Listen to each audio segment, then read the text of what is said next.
ওমা ওমা তোমার নুডলস রান্না করা হলো? আর তো সময় নেই। পিছন থেকে ছেলে এরকম তাড়া দিচ্ছে যে এখন আমি না পারছি নুডলস তাড়াতাড়ি রান্না করতে, না পারছি আমি অন্য কিছু করতে।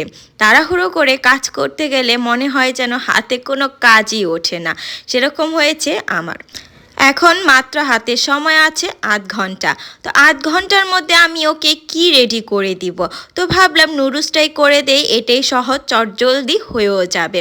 তো এটা ভেবে রান্না করতে গিয়ে দেখলাম যে না, নুডলসটা রান্না করতে গিয়েও আমার ৮ ঘন্টার বেশি সময় লাগছে। ও মায়ে কি হলো? তারপরও তাড়াতাড়ি নুডলসটা রেডি করে দিলাম। দেখতেও সুন্দর হয়েছে আর খেতেও কিন্তু অসাধারণ হয়েছে। আর আজ থেকে সোনাইয়ের ফাইনাল এক্সাম শুরু হয়ে গেছে। সবাই ওকে আশীর্বাদ করবেন ও যেন ভালো একটা রেজাল্ট করতে পারে।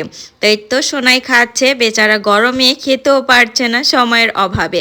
এদিকে আমার খাবার শ্যুট করতে করতে বলছে, মা আমার এই শ্যুটটা করে দাও, আমি ওপর থেকে যে নুডলস মুখে দিচ্ছি। আমি বললাম আচ্ছা করে দিই। তারপরে মা ছেলে মিলে স্বাদ মতো ব্রেকফাস্টটা করে নিলাম। ভিডিওটা ভালো লাগলে একটা লাইক করে দিবেন।